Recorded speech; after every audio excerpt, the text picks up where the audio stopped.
Ir klausimas yra toks. Na, faktas yra, kad žiniasklaidos korupcijos yra Lietuvoje ir nemažai. Daug? Daug. Dabar visi žinom, kad tai tikriausia sudaro nemažą leidėjų ir visų žiniasklaidos verslo savininkų pajamų dalį. Su sąlyga, kad tą dalį panaikintumėm, nu, tarkim, pat jie atsisako, ne, tos korupcinės žiniasklaidos. Bet kaip iš vidaus atrodytų, kokie yra lėšų šaltiniai, kuo galima būtų kompensuoti tuos korumpuotas pajamas, pavadinkim tai. Ar įmanoma apskritai galvoti? Jūs pirmą pasakot, kad taip yra, o po to aš turiu pasakyti, kaip visą tai išgvildenti. Aš iš tikrųjų manau, kad Lietuvoje ta korupcija, aš žinau keletą žiniasklaidos priemonių, kurios atvirai pardavinėjo turinį, bet šito neįvardyja.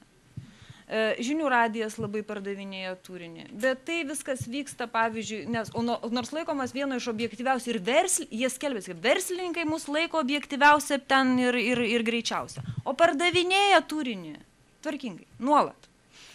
Tai lygiai taip pat galima, aš žinau, prodiuserius, jeigu reikės, galėsiu patarti pas ką nueiti, kur galima iš tikrųjų padaryti tą patį, kas čia buvo rašyta, kad galima užsakyti savo konkurentą ar dar kažką. Aš tiesą nemanau, kad tai yra labai veiksminga viešųjų ryšių priemonė. Kas dėl LNK, tai kai aš pasakoju šitos visus tai, kas dabar viduje vyksta, tai aš manau, kad vyksta iš tikrųjų pakeliui ir korupcijos tos naikinimas, todėl kad kai pjauna per biudžetus, ypač prodiuseriams, bet tai yra vidiniai santykiai labiau. Ta korupcija yra, tarpininkė tarp savininko ir to, kuris valdo įmonę.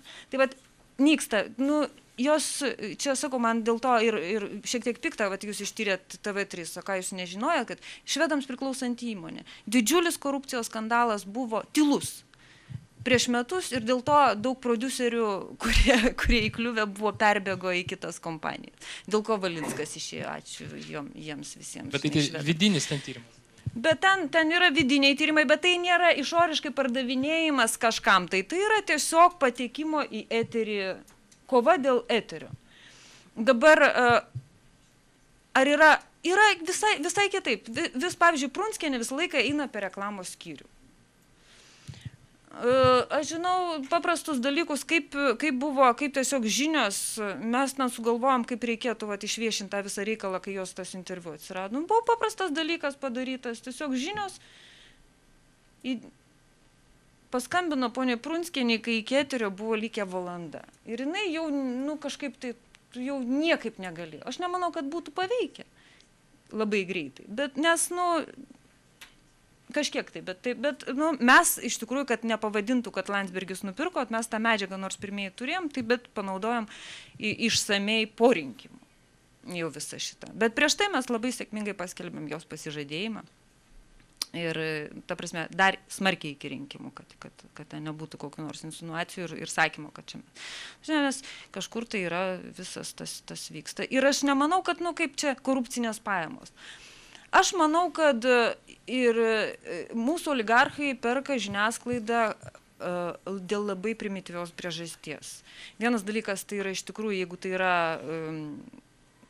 televizija, tai yra pelninga, kai yra pakilimas rinkos, tai yra geras verslas. Kitas dalykas, gal kad šiek tiek bijotų. Savo toj vietoj. Jie įtakos, patikėkit, aš nepažįstu nei Mockaus, nei ko nors kito. Aš Mockų mačiau per televizorių. Aš stengiuosi neturėti jokių kontaktų su savininkais. Bet, taip yra. Galbūt dėl kažkokios, tai tikriausiai dėl kažkokios įtakos, bet labiausiai, kad verslas pelningas. Televizija, ta prasme, pelninga, laikraščiai yra labai nepelningas dalykas. Dėl to pardavinėja.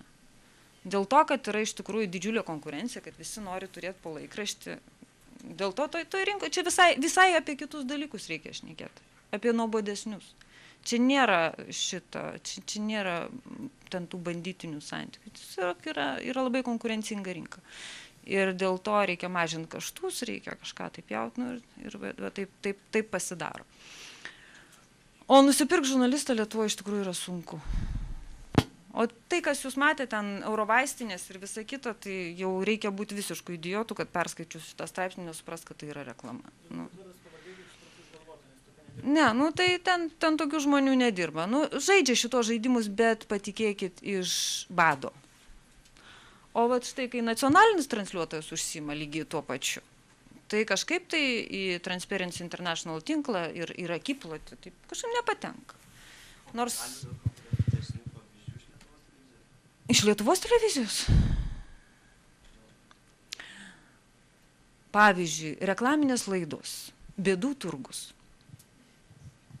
Totaliai, nuo pradžios iki pabaigos. Laida, kurioje galima, nu, kur yra toksai promo būdas. Na? Kodėl jinai šitoj televizijai, kodėl jinai, nu, skaito, nu, ir galima, nu, bet čia yra kaip, nu, čia yra bizniuks toksai, va, pigus, ne, reklama, bet čia yra toksai užslėptas reklamos pavyzdys. Bet koks lėšų rinkimas, nu, aš tiesiog esu girdėjusi kainas, kiek tai kainuoja. Ir su kuo yra susitariama. Kai kokiai nors lygai, pavyzdžiui, daroma rinkimai pinigų, ten kokiam nors, nu, tai garantuotai už to stovi informacijos kompanijos, bet ir, nu, iš tikrųjų nereikia būti labai gudriam, kad šito nesuprastų. Zeta, aš manau, kad šitas visas reikalas su užsakymais ten konkurentų ir visai, tai yra toks briedas ir taip neveikia. Ir reikia tiesiog turėti omeny ir politikams, ir visiems kitams, nu jeigu smirdi, tai smirdi objektyviai, ne dėl to, kad tave užsakė. Dažniausiai. Va.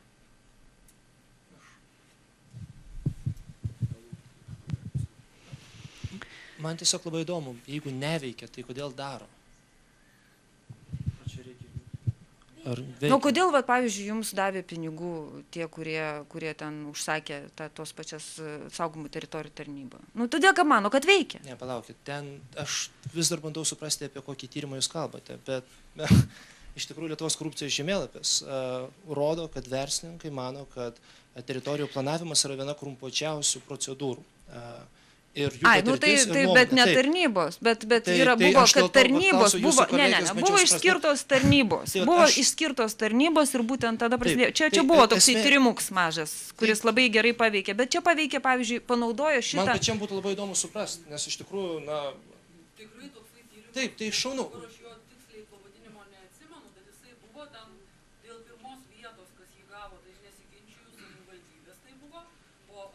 Taip, savivaldos dažniausiai yra tos institucijos, kurios dirbo su žemėtvarka. Prašau? O tada saugomos teritorijos. Ir iš karto, kai buvo paskelbtas tas tyrimas, tai man paskambino vienas žmogus, na, iš tikrųjų atstovaujantis vieną nacionalinį parką ir turbūt jos skaidrumu niekas neabejoja. Ir atvirai kalbėjo apie tai, kad čia yra verslininkų užsakytas tyrimas. Ir kad klausimai buvo panašiai formuluojami. Suprantu, mes galėsim tiesiog... Ne, mes jums atsiūsim tą tyrimą, gerai? Ne, tai mes tikriausiai tą tyrimą turim, tiesiog aš bandau įsivaizduoti, apie ką mes kalbame. Jeigu mes kalbame apie gamtos, reiškia, apsaugos fondą, tai čia tai buvo toks tyrimas prieš keletą metų, bet jo... Aš tiesiog noriu užduoti... Kodėl verslininkai, tai jūs su jais bendraujat ir jų klausinėjat, tai jūs jų paklauskit, kodėl jie taip mano. Mano įsitikinimu neveikia. Todėl, kad melas labai yra toksai, nu, aš galiu, ką noriu pasakoti apie kokią nors padorę firmą, nu, nebus faktų, bus pritempimai. Tai žmonės, žiūrovai yra nekvailiai. Jūs manote, kad raštingumas yra toks didelis, kad jie supranta, kuo puikiausiai...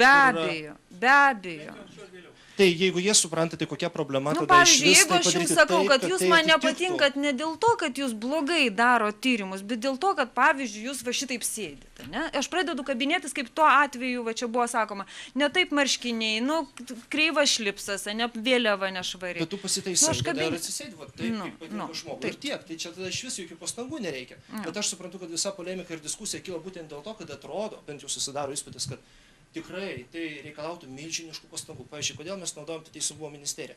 Man tikrai neišti suprasti, nes aš skambinau, šnekėjau su finansininkais.